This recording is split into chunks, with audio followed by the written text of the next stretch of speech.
Arratsaldeon, ongi etorri guztiei.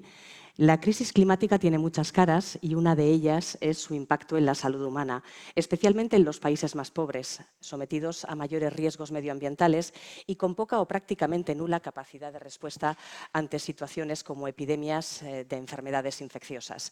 Un problema focalizado sobre todo, además, en la infancia.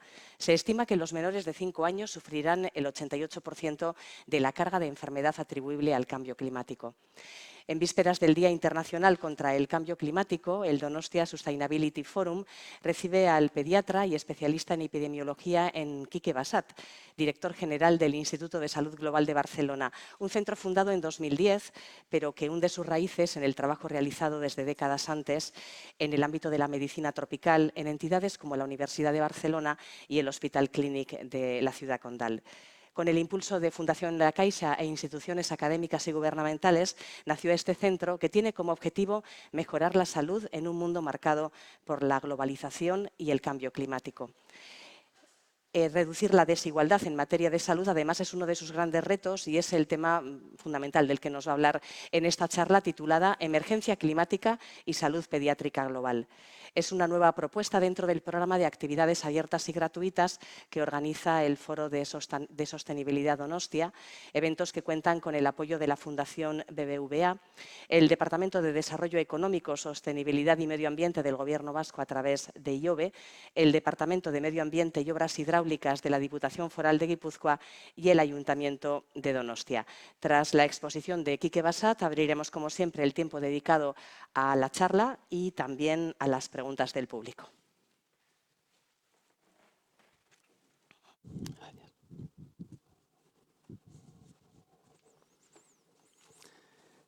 Pues muy buenas tardes a todos. Es un verdadero placer estar aquí, en una ciudad que me gusta mucho y aunque solo podré estar unas horas en Donosti, las estoy aprovechando al máximo. Y me gustaría hoy hablar de la emergencia climática en el contexto específico de cómo va a afectar o está afectando ya a la salud pediátrica. Y a la salud pediátrica vista desde la manera más global posible, ¿no? Antes de empezar, me gustaría hacer un pequeño preámbulo institucional y hablarles de mi institución, la institución que tengo el honor de dirigir desde el mes de enero de este año. La institución se llama ISGlobal, es el Instituto de Salud Global de Barcelona y es una innovadora, o nos gusta pensar que es una innovadora iniciativa público-privada, con apoyo de la Fundación La Caixa y con toda una serie de patronos que están en nuestro patronato, académicos y gubernamentales, que enriquecen particularmente nuestra gobernanza. Nuestra misión es mejorar la salud global y promover la equidad, y la equidad es una palabra que me oirán decir varias veces en esta tarde. La equidad en salud a través de la excelencia en la investigación, y no solo en la excelencia produciendo papers científicos, sino en intentando hacer traslación de esta ciencia y crear impacto en todos los temas que nos gusta tratar. Es evidente que en un mundo interdependiente e interconectado la salud debe entenderse de manera global y el ejemplo de la pandemia es obvio. Y nosotros hacemos investigación y desarrollo en salud global y nos centramos en 4 grandes áreas temáticas. Las enfermedades infecciosas y sobre todo las enfermedades infecciosas olvidadas o relacionadas con la pobreza. Nuestro instituto, cuando se creó, fue específicamente un instituto para estudiar las enfermedades infecciosas de los países más pobres. Recientemente, y ya habíamos empezado antes, estudiamos las infecciones emergentes y la creciente epidemia de las resistencias antimicrobianas, pero también tenemos ciencia desarrollada en relación a las enfermedades crónicas, las enfermedades no transmisibles y a los riesgos ambientales y climáticos para la salud. Somos una institución de tamaño medio, con alrededor de 600 investigadores de más de 50 países y somos una institución de salud global, con lo cual tiene todo el sentido del mundo que también seamos una institución muy internacional. Nuestro campus principal está en Barcelona, pero colaboramos en más de 40 países diferentes y tenemos partenariados de larga duración con Mozambique, en el que llevamos trabajando casi 30 años, en Bolivia y Paraguay y Marruecos. Tenemos en activo alrededor de 250 proyectos de investigación, publicamos alrededor de 600 publicaciones científicas, formamos a mucha gente y uno de los pilares de nuestras actividades es la formación en salud global. Formamos a cerca de 1.300 personas cada año y tenemos alrededor de 150 doctorandos ahora mismo, y tenemos un presupuesto que está alrededor de los 45 millones de euros anuales, con un 80 y pocos % de forma competitiva, ¿no? Y nos gusta hablar de que tenemos una presencia global, una presencia global evidente, porque esa es nuestra misión, pero también nos dedicamos y nos ocupamos con los problemas locales en nuestro entorno directo, ya sea a nivel municipal y también a nivel nacional. Nuestro modelo de investigación científica va desde lo más básico a lo más aplicado, desde lo más micro a lo más macro, y tenemos evidentes programas de ciencia relacionados con la ciencia más básica de las enfermedades que nos ocupan, que van desde la biología molecular y la fisiopatología a la inmunología, a luego ciencia más relacionada con la epidemiología más clínica de las enfermedades. Tenemos estudios de cohortes en los que seguimos a poblaciones durante mucho tiempo, y luego tenemos monitorización del impacto de algunas intervenciones, con mucho foco en los países de baja renta, pero no exclusivamente en los países de baja renta. Y evidentemente estudiamos también el efecto del clima, el efecto de determinantes medioambientales en la salud de los humanos. Ese era el preámbulo institucional, y ya no hablaré más de mi institución, pero quería también hacer un pequeño preámbulo muy corto sobre mí. Y me gusta enseñar esta foto porque esta fue la primera vez en mi vida que salí en prensa y me hicieron una entrevista para hablar de malaria, que era la enfermedad a la que yo me dedicaba. Y el entrevistador me dijo, bueno, si tú eres un investigador, ¿cómo es que no estás con la bata puesta? ¿Cómo es que no estás con una pollata y tubos de ensayo detrás?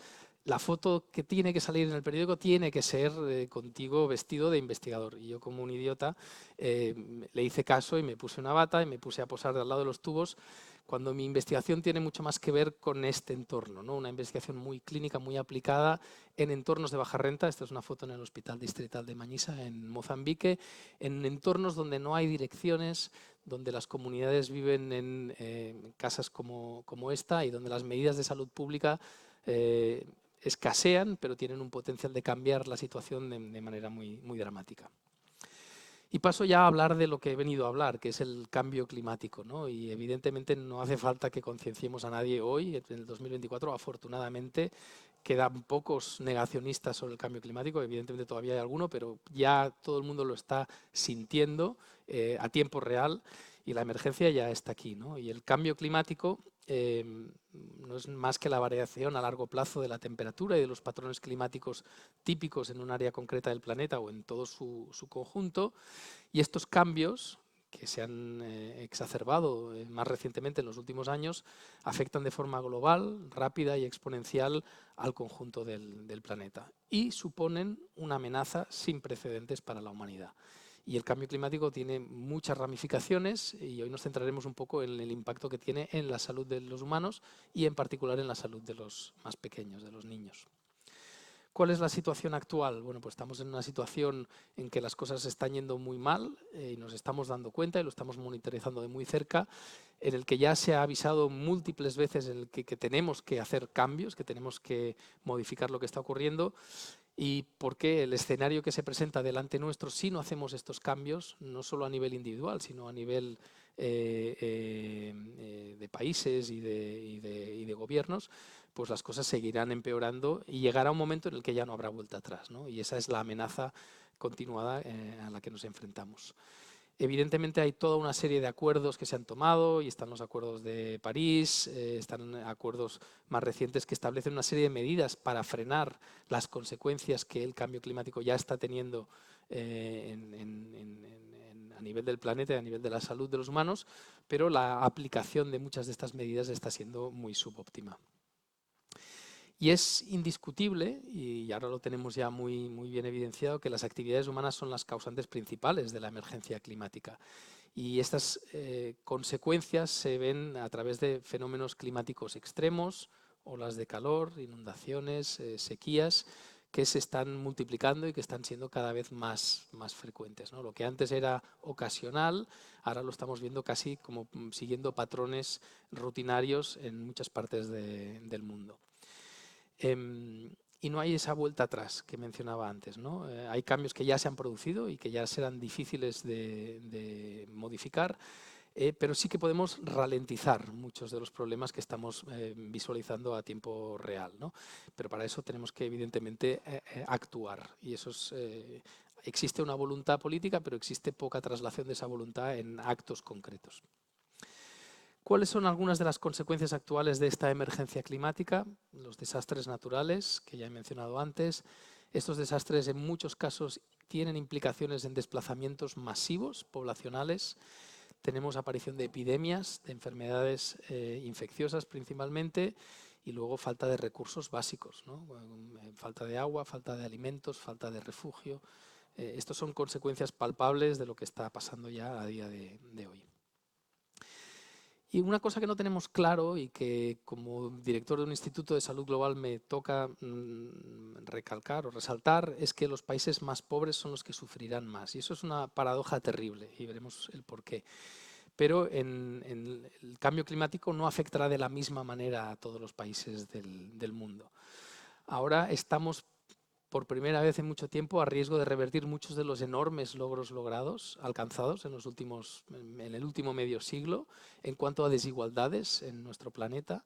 Sabemos que a día de hoy aproximadamente 1/3 de la población mundial, de esos 8.000 millones de personas que vivimos en este planeta, ya vive en una situación de pobreza, pero estamos a riesgo de aumentar estos números de forma muy significativa, ¿no? Y solo en los próximos 5 o 6 años se espera que 100 millones de personas adicionales pueden caer en una situación de pobreza extrema y hasta 200 millones se tengan que desplazar a causa de desastres climáticos.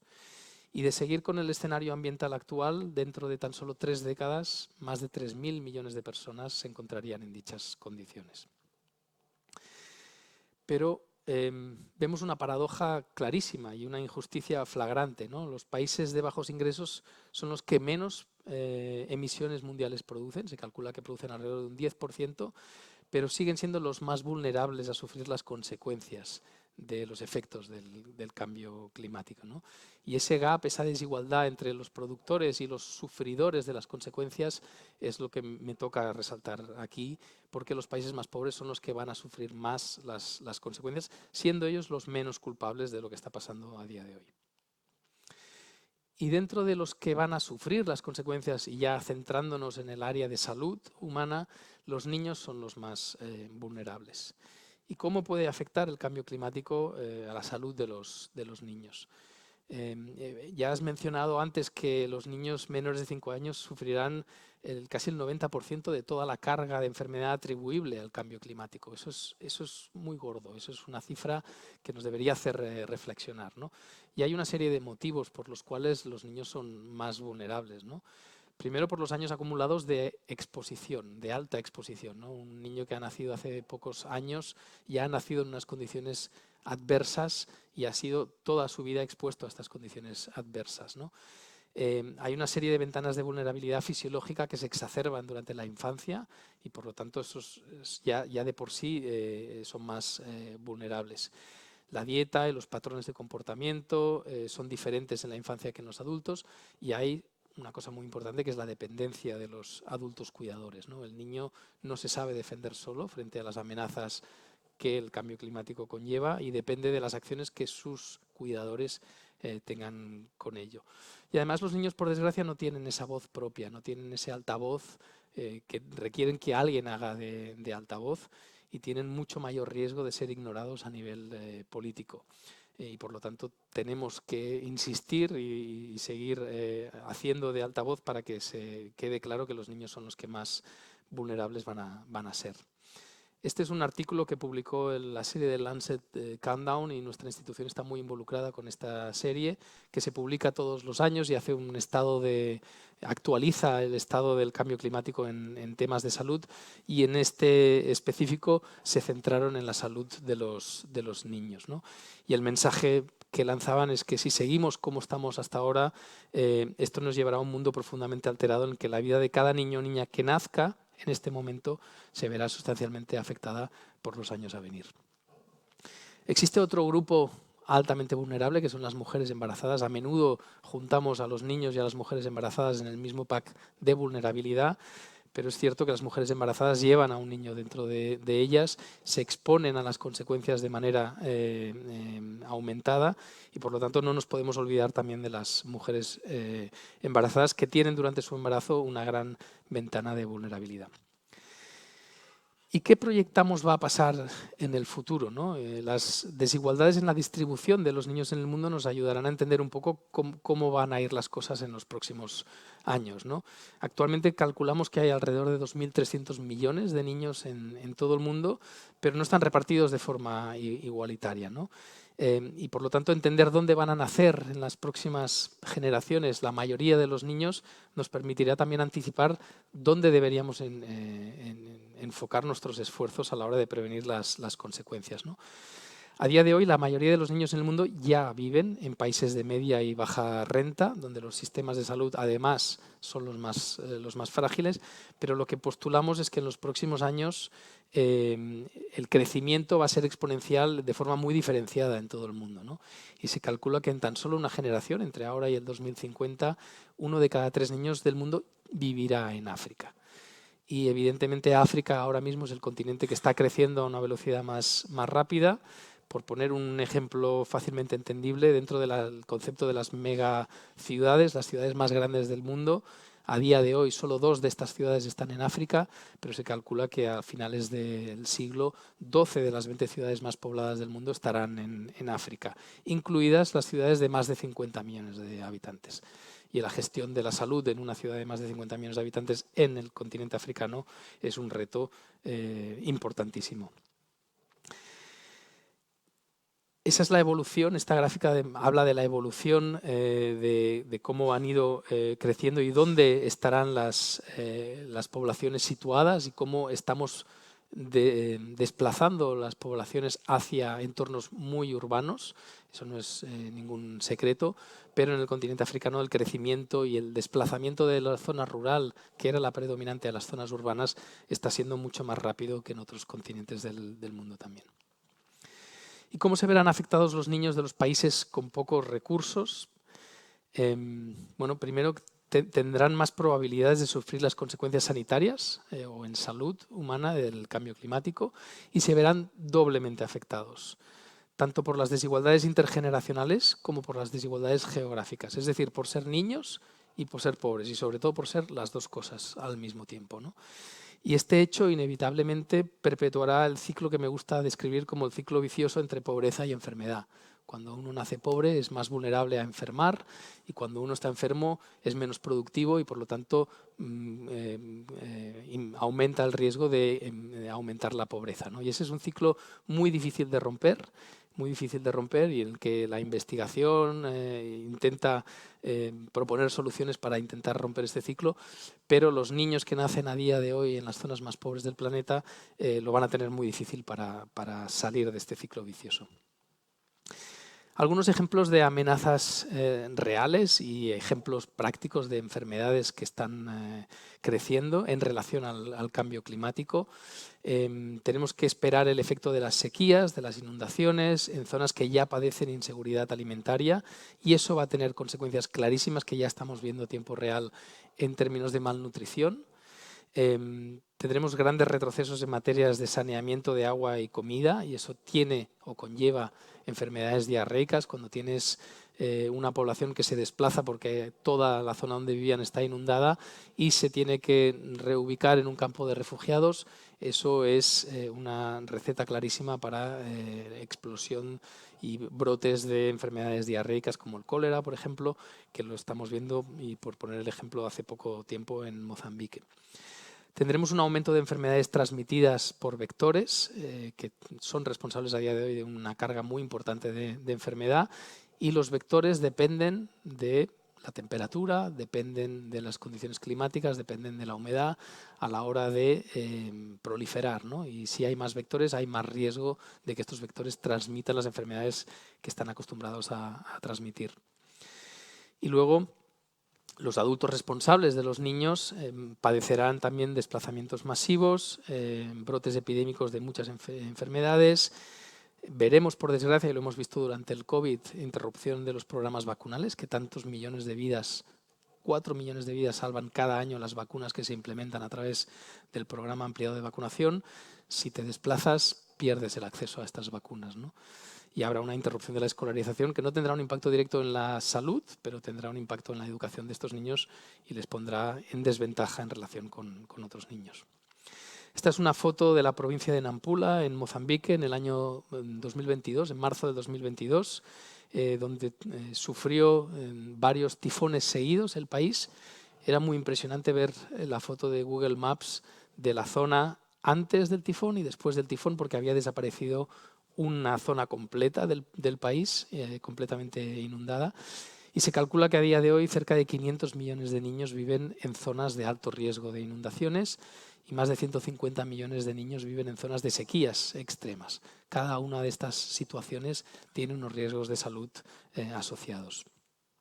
De nuevo, fotos de Nampula, de esta zona de Mozambique que me es tan cercana, en la que he vivido muchos años y trabajado muchos años, donde el efecto de estos tifones tuvo implicaciones de larga duración en la salud de toda la población y sobre todo de los niños. Y esto tendrá efectos en la mortalidad infantil. Es evidente que las causas de mortalidad son múltiples. Sabemos que en los últimos años mueren alrededor de 7,5 millones de niños, adolescentes y adultos menores de 25 años antes de lo que les tocaría.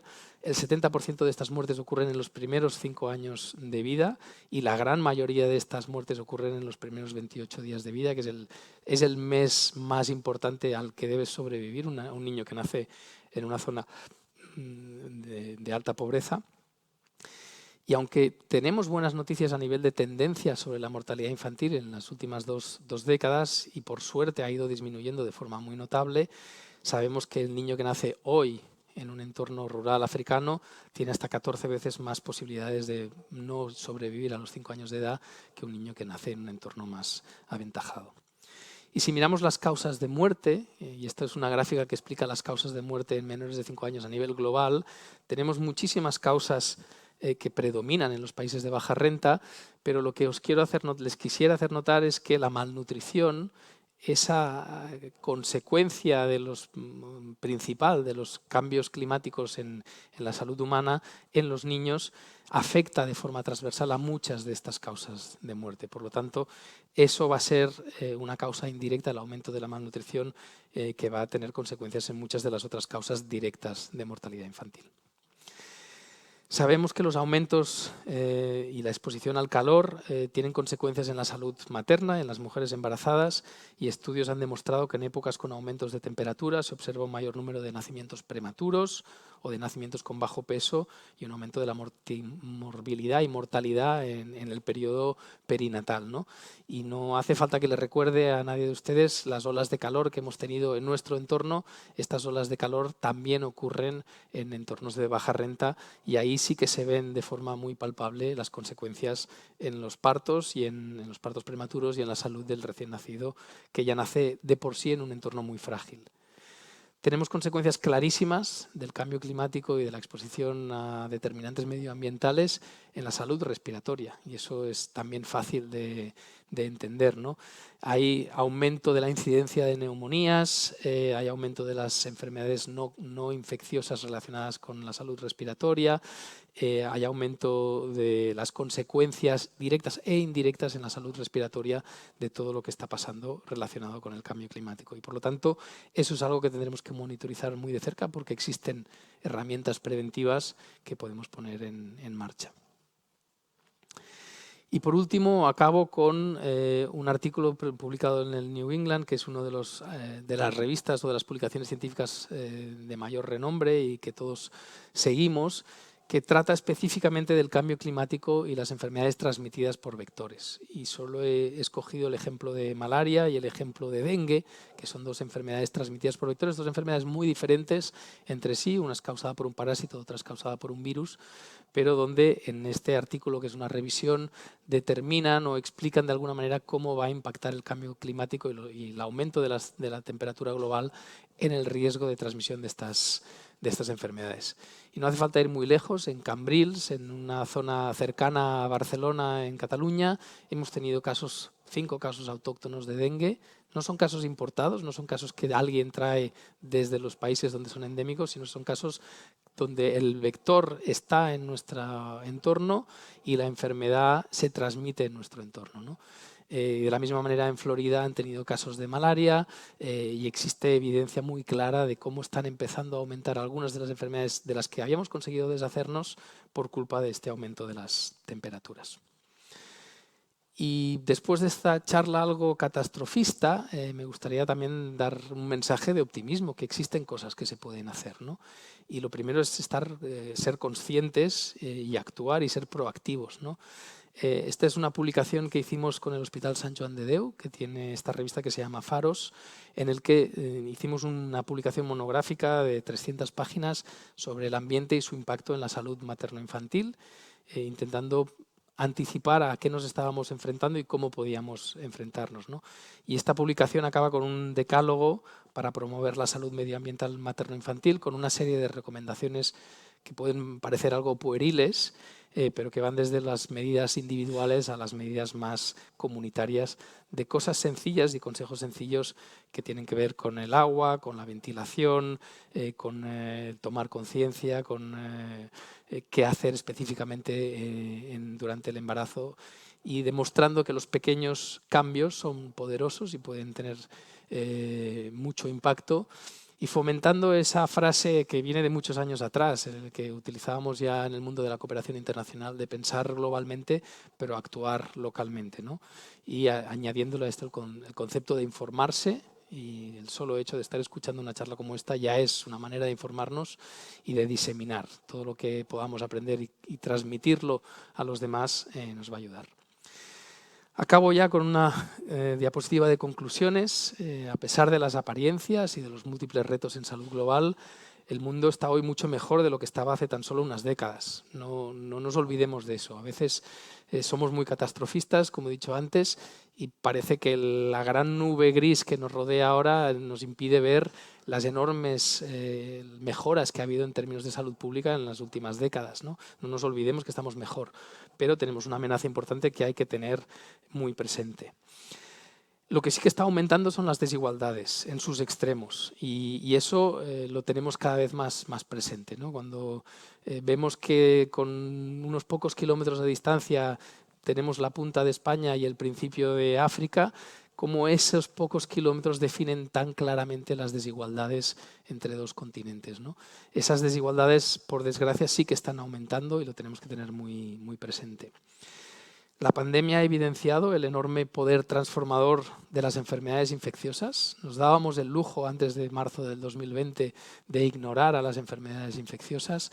La pandemia fue un baño de realidad, pero por lo menos nos llevamos de la pandemia el mensaje claro de que no podemos olvidarnos de las enfermedades infecciosas, y sobre todo no podemos olvidarnos de las enfermedades infecciosas que no nos afectan a nosotros.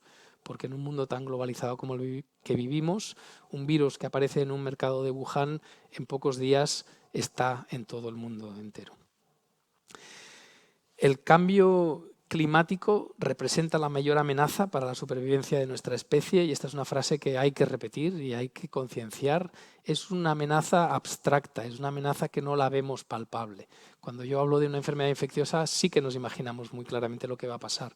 Cuando hablo de las consecuencias del cambio climático en la salud humana, lo vemos como un ente abstracto y mal definido, ¿no? Pero tenemos que tener claro que es una amenaza real y ya está ocurriendo. Y por lo tanto tenemos que saber dibujarla y saber explicarla de la mejor manera posible. Y ya no podemos afrontar los problemas de salud sin integrar y afrontar de forma holística los determinantes sociales, las enfermedades y sus factores de riesgo, y los factores medioambientales y climáticos. Y acabo con dos viñetas.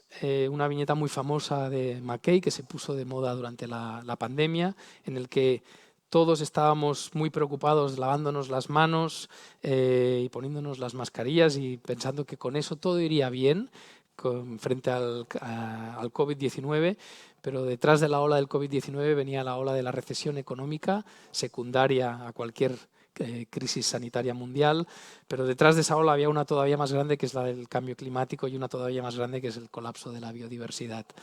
Y por lo tanto, Tenemos muchas olas que afrontar y que navegar y no todas son de la misma magnitud y de la misma problemática. Y además, la ferocidad con la cual nos tendríamos que enfrentar a estas olas debería ser la del león. Y por desgracia estamos más centrados en ser los gatitos que vamos toreando las cosas que hay que hacer, pero no tenemos la fiereza o, como se diga, suficiente como para poder afrontar la amenaza que tenemos encima. Y aquí acabo. Muchísimas gracias.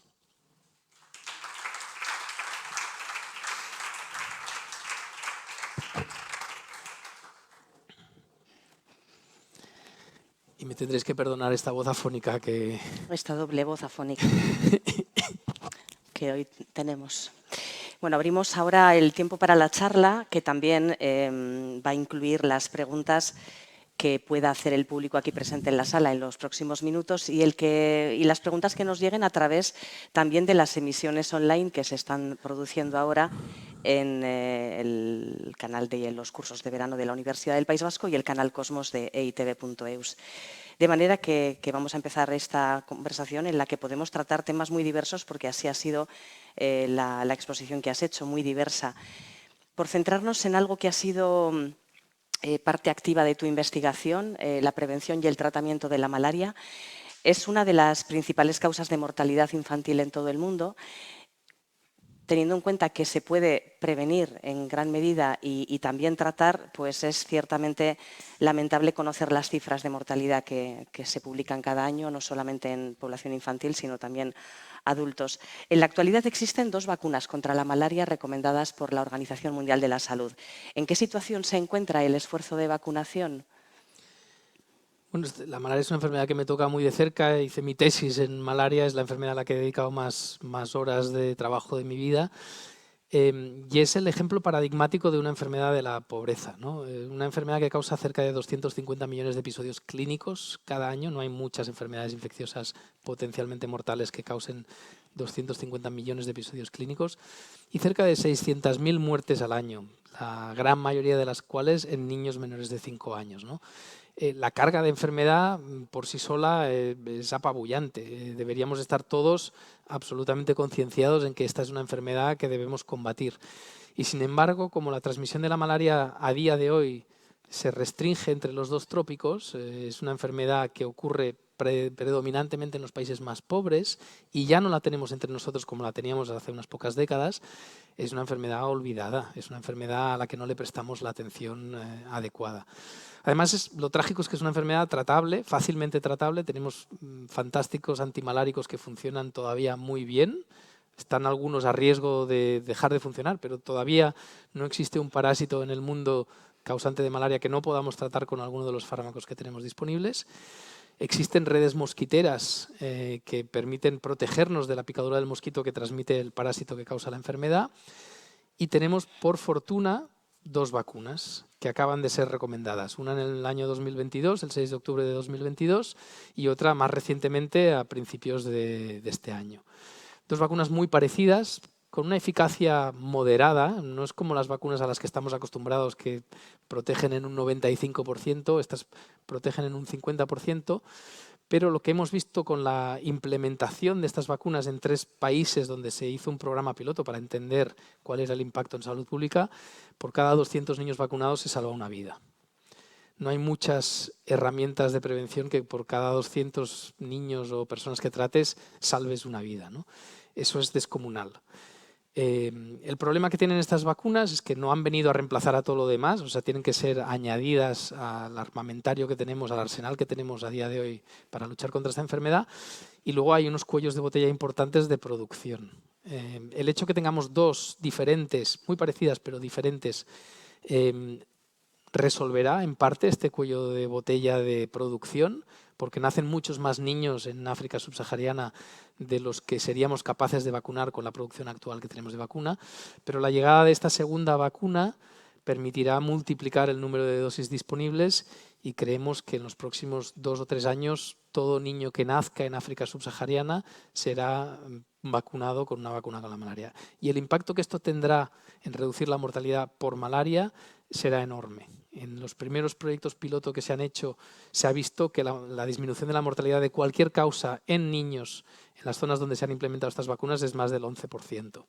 Y también con una única intervención conseguir reducir en un 11% la mortalidad de cualquier causa es muy notable. Una noticia de ayer, creo. La OMS acaba de certificar la erradicación de la malaria en Egipto y así es ya una enfermedad que se considera desaparecida en 44 países. ¿Cómo se consigue erradicar una enfermedad como esta, contagiada por vectores como los mosquitos, contra los que se puede actuar evidentemente, pero bueno, no siempre es fácil. De hecho, creo que a Egipto le ha costado unas cuantas décadas de trabajo.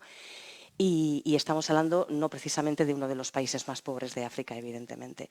Entonces, yo creo que puede ser un ejemplo, ¿no? ¿Cómo se puede erradicar una enfermedad de este tipo y tener éxito?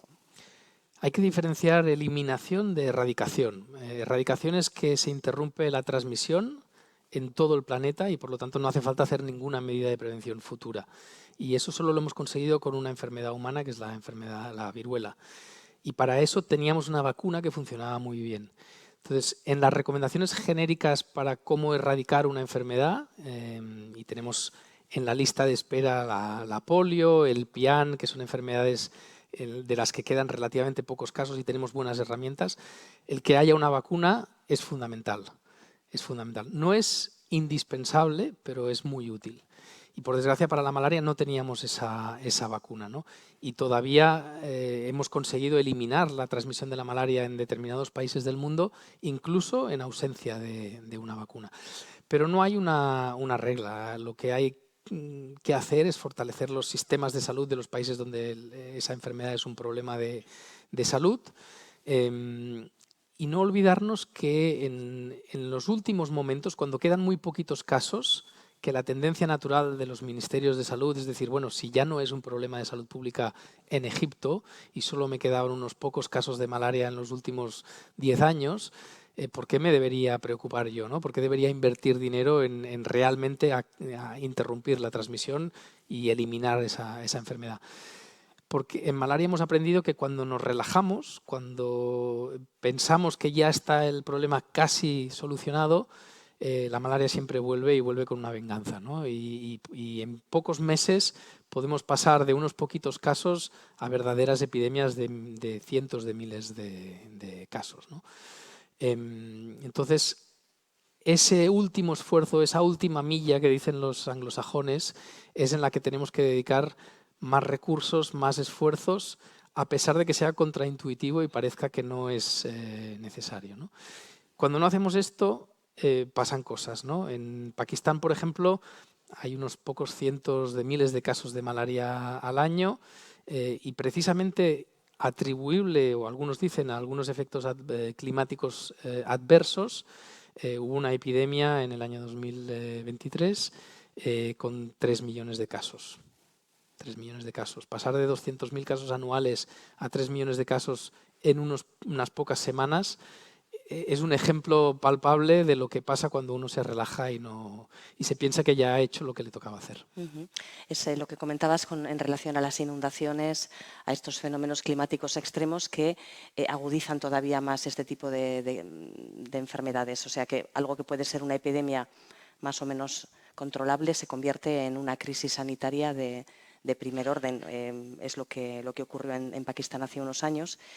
Y en este caso también quería aprovechar para preguntarte, ya que hablabas de la importancia que tiene no solo investigar, sino trasladar los resultados de investigación para materializar todo lo que se va conociendo, ¿cómo pueden contribuir los países más desarrollados a mejorar los sistemas de salud de los países más empobrecidos y, por lo tanto, más vulnerables ante las epidemias de enfermedades infecciosas? Dotarles de vacunas es algo muy evidente. Sí. Pero, ¿qué más se puede hacer? Pues a través de la ciencia y de la innovación, ¿no? Pero partiendo de los problemas no solo patrimonio de los países de más alta renta, sino de los problemas que están ocurriendo a día de hoy y que muchas veces somos ciegos, no los vemos en los países más pobres, ¿no? Nosotros en nuestra institución hacemos mucha investigación, pero intentamos partir muchas veces del problema en el entorno geográfico determinado, ¿no? Tengo un problema causado por una enfermedad X en este país africano, ¿no? ¿Cómo podemos desarrollar ciencia? ¿Cómo podemos desarrollar innovación tecnológica? ¿Cómo podemos ser creativos a la hora de aplicar, de buscar soluciones? Pero partiendo del punto de vista de que esas soluciones tienen que ser aplicables desde el momento cero en esos entornos.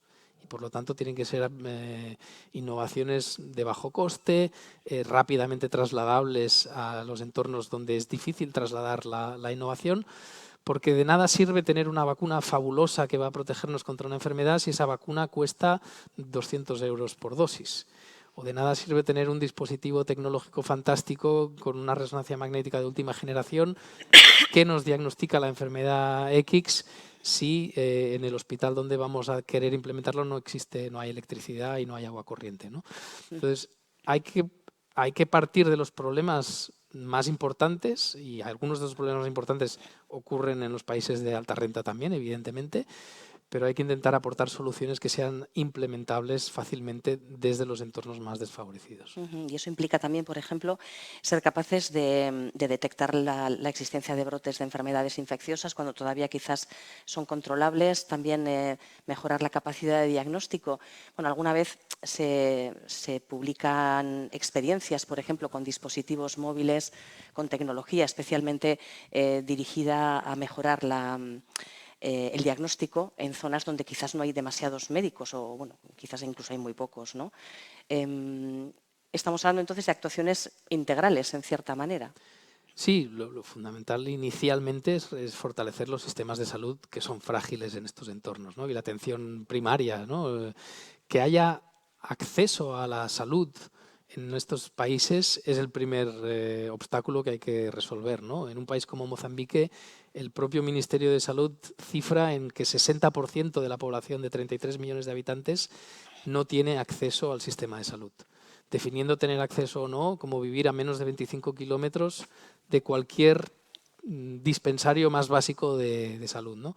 Cuando no tienes ni siquiera acceso a ir a ponerte las vacunas en la primera infancia o a una consulta antenatal durante el embarazo, ya partes de un escalón mucho más bajo que lo otro, ¿no? Cualquier fortalecimiento de este sistema de salud, luego le puedes ir añadiendo capas y le puedes ir añadiendo soluciones a algunos de los problemas. Pero de nuevo, tienen que ser soluciones que faciliten la vida del personal que trabaja en el sistema de salud. Recordemos además que hay un déficit crónico de personal formado en salud. En un país como Mozambique, 33 millones de habitantes, se calcula que hay alrededor de 2.000 médicos. 2.000 médicos para 33 millones de habitantes, con lo cual el grueso de la asistencia sanitaria no lo hacen los médicos, lo hacen cuadros formados de forma mucho más simple y son a esos cuadros a los que tenemos que ayudar a diagnosticar mejor, a resolver los problemas diarios que tienen en relación al diagnóstico de enfermedades y al manejo y prevención de estas enfermedades. Comentabas antes que quizás no es demasiado evidente todavía en nuestra sociedad que el cambio climático constituye la principal amenaza para la salud humana en estos momentos. Y sin embargo, en los últimos años, bueno, pues se van sumando evidencias, se van constatando cuestiones como, por ejemplo, la pandemia de COVID-19, como en un tiempo récord, bueno, pues se extendió a lo largo del mundo, causando los problemas de salud pública que conocemos. Y luego está la cuestión de las enfermedades emergentes, en las que trabajáis también en el Instituto de Salud Global de Barcelona. Enfermedades como la mpox, viruela símica o viruela del mono, porque le han cambiado el nombre ya varias veces, que ha ocasionado varios brotes en África realmente serios y con alta mortalidad infantil en varios países de África, pero que hemos visto que también ha dado el salto en un momento dado a los países desarrollados. Entonces, visualizar, entender lo que está ocurriendo con estas enfermedades emergentes, cómo llegan, cómo puede haber en un momento dado contagio de dengue en lugares del Mediterráneo europeo. En fin, este tipo de cuestiones no deberían empezar ya a hacer sonar todas las alarmas, no solo en los sistemas de salud, que sí, que entiendo que las alarmas ya sonaron hace tiempo, sino entre la población.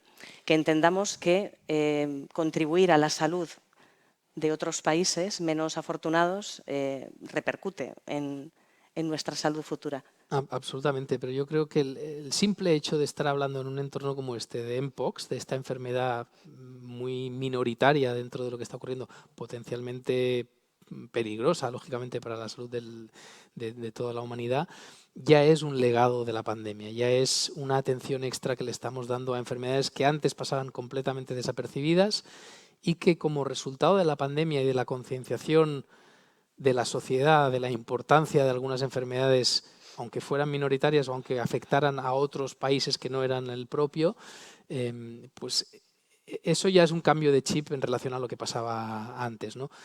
Ahora no pasa un caso de una enfermedad emergente nueva que no salga en los medios de comunicación o que no se nos consulte sobre la potencial repercusión que tiene esta enfermedad, ¿no?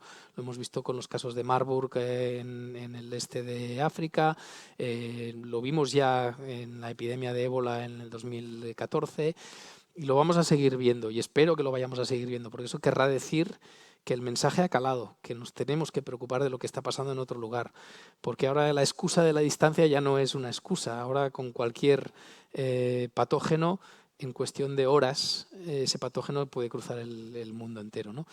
Y por desgracia y por fortuna, la pandemia ha evidenciado que no podemos girar la cara y despreocuparnos, que tenemos que estar atentos a lo que está pasando.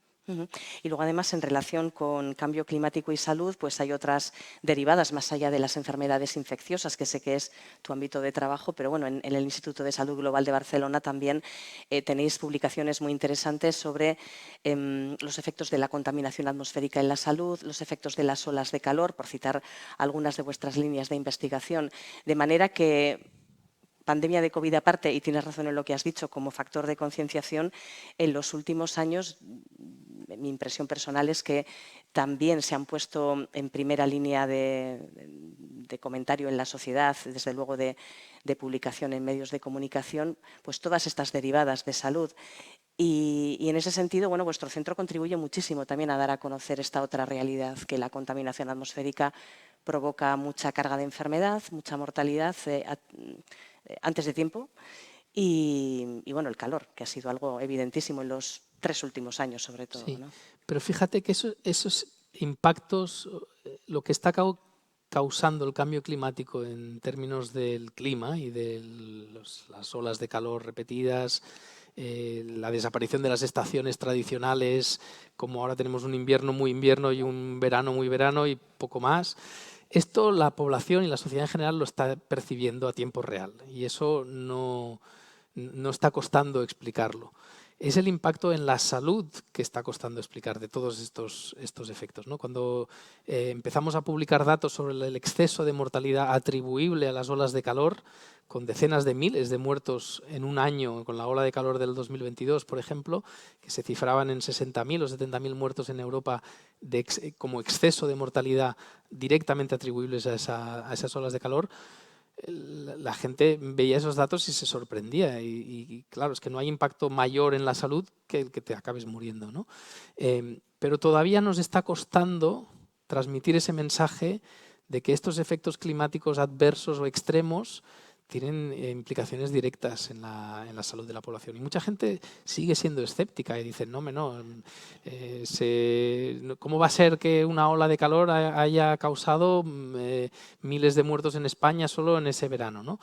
Bueno, pues si rascas los datos y miras la ciencia, evidentemente hay unas poblaciones mucho más vulnerables que otras, los grandes enfermos, los grandes ancianos, pero es que no hay otras explicaciones. O sea, es muy evidente que tiene relación causa-consecuencia, ¿no? Y nuestro trabajo un poco es iluminar esa nebulosa y hacer que la gente pueda hacer esos links entre lo que está pasando a nivel climático que todos percibimos muy claramente, pero cuáles son las consecuencias directas e indirectas de todo eso en la salud de las poblaciones. Sí, y además ese factor de la desigualdad económica se puede aplicar también en nuestro entorno. Antes hablabas de las diferencias que pueden producirse con solo unos kilómetros de distancia. Entiendo que te referías sobre todo a lo que puede ser el sur de la península ibérica y el norte de África. Exacto. Pero puede ocurrir también en el ámbito de una ciudad española, por ejemplo. Aquí estuvieron, Julio Díaz y Cristina Linares del Instituto de Salud Carlos III y dijeron que cuando hablamos de mortalidad atribuible a olas de calor, el factor fundamental es ser pobre. Sí. Y hay una estadística muy triste, pero muy dramática también, que es que según tu código postal de nacimiento en una misma ciudad, como es Barcelona, según tu código postal puedes tener 7 años de diferencia de esperanza de vida al nacer. O sea, en la misma ciudad. Entonces, nosotros siempre luchamos por intentar hacer ciencia relacionada con la equidad. La equidad la puedes ver, grandes inequidades en salud, sobre todo entre el sur del mundo y entre el norte, pero lo puedes ver entre el barrio de Pedralbes en Barcelona y en los barrios más desfavorecidos de Barcelona también, ¿no? Y ahí es donde tenemos que trabajar. Y por eso cuando hablamos de que nos gusta definirnos como que nuestro ámbito de actuación es local, es porque evidentemente nos preocupan las poblaciones de los países de baja renta, pero también nos preocupan las personas que tienen la mala suerte de nacer en el código postal que va asociado con un mayor riesgo de tener una peor salud. Sí, sí. Recuerdo alguna investigación vuestra sobre la diferente exposición, por ejemplo, a los gases contaminantes del tráfico, dependiendo de dónde vivas en Barcelona, ¿no? Pues claro, es muy evidente que hay zonas más saludables que otras. Y las zonas más ricas suelen tener más vegetación, ¿no? Y la vegetación está asociada con una mayor salud, ¿no? Pero estas cosas que parecen de perogrullo a veces las explicas y bueno, no es una cosa, no parece que sea ciencia fuerte, que parece que sea una ciencia soft, ¿no? Y nosotros luchamos por defender que este tipo de ciencia es tan importante como otros tipos de ciencia. Hay una pregunta que plantea una persona que está siguiendo la emisión online referida, bueno, pues entiendo que a todas estas cuestiones sobre el impacto del cambio climático en la salud y pregunta si las personas mayores y las personas con discapacidad pues tienen el mismo nivel de riesgo que en la infancia. No, las personas mayores y sobre todo los ancianos muy mayores y las personas con grandes discapacidades tienen un riesgo muy alto en muchos de los problemas de salud derivados de los cambios en determinantes medioambientales y en cambios climáticos, ¿no? Yo no sabría comparar el grado de afectación de los niños, pero siempre la persona que ya tiene un grado de enfermedad añadido será más vulnerable que un niño sano, ¿no? El niño, el problema que tiene es el acúmulo de exposición, ¿no? El niño que nace hoy ya nace con unos niveles de CO2 medioambientales por encima de los adecuados, ¿no? Mientras que una persona que nació hace 80 años habrá vivido 70 y pico años de su vida con unos niveles más aceptables, ¿no? Ese acúmulo de exposición es uno de los grandes factores que explica por qué los niños que nacen ahora tendrán más riesgo en el futuro. Bueno, antes de que te pregunte por los microbios del otoño-invierno, temporada otoño-invierno, si alguien del público aquí presente quiere hacer alguna pregunta. Por aquí, por ejemplo.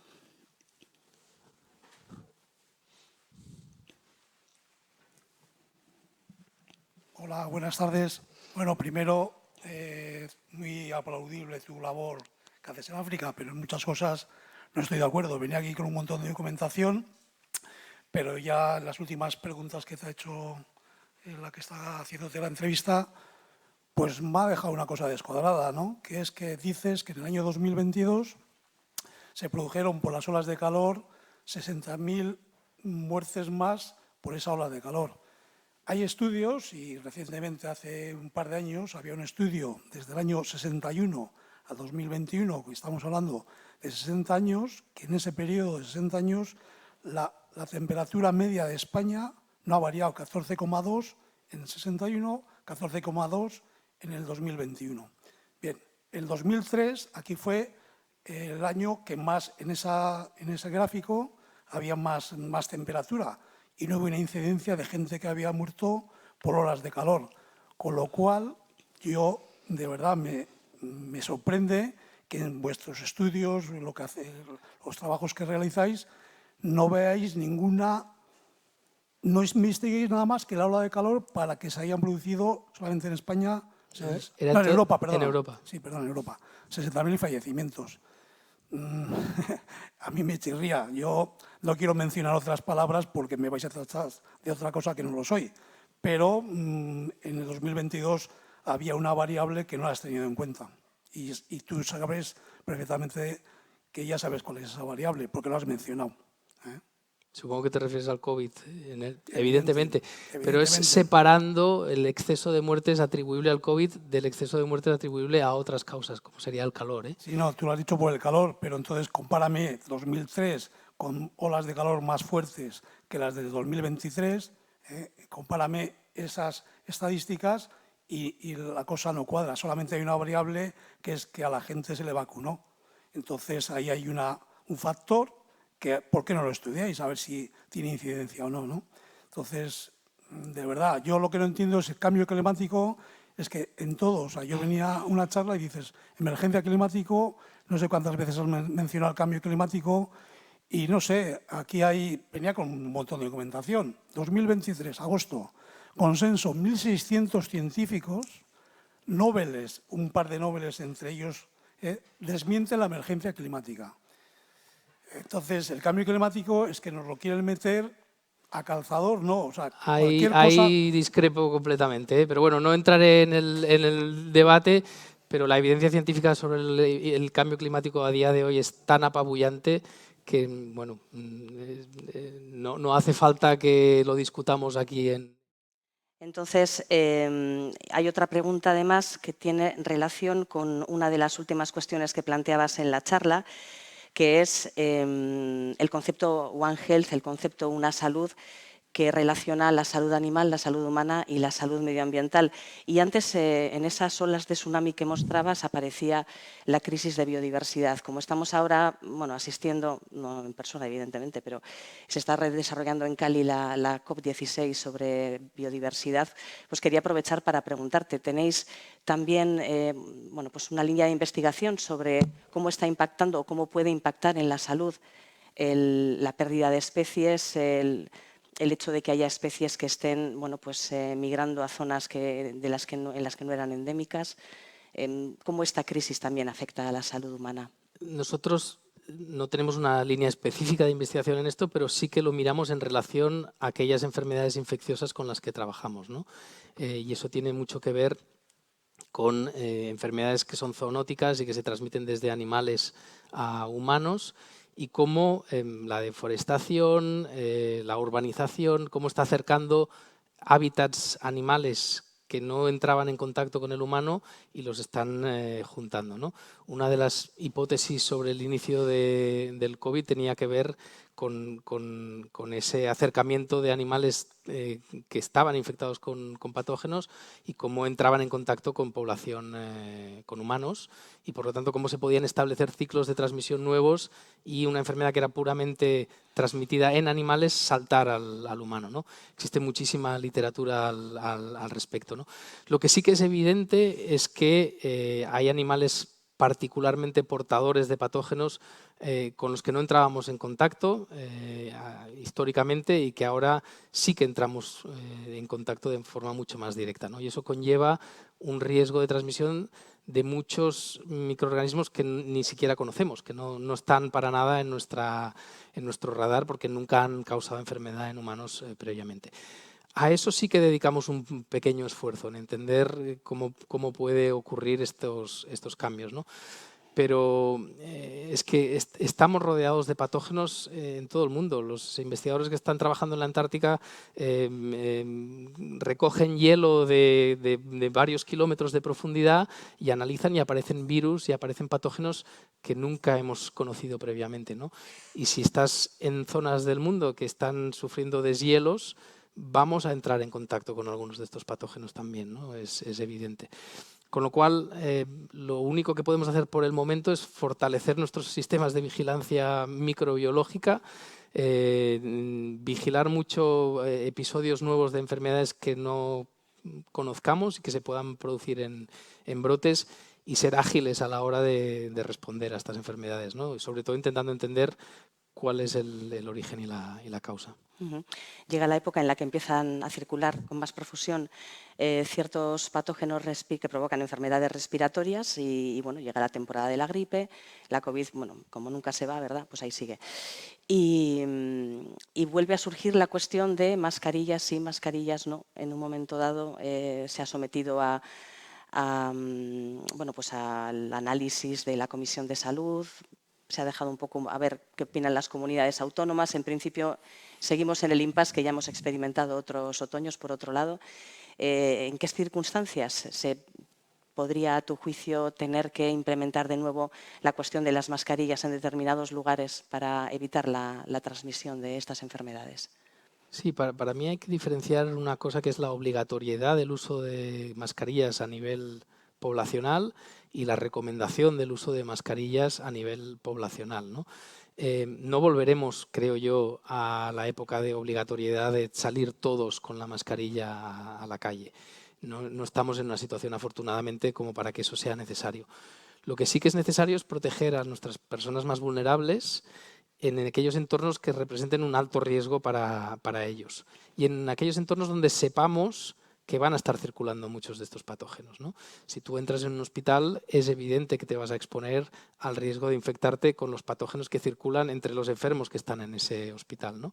Por lo tanto, que en un hospital se plantee o que en el entorno sanitario se plantee la obligatoriedad de llevar la mascarilla mientras estás en ese entorno, me parece fantástico. Porque creo que va a contribuir a proteger a los más vulnerables, que son los que van al hospital, y a ayudar a que haya menor transmisión de los patógenos que circulan en esos entornos.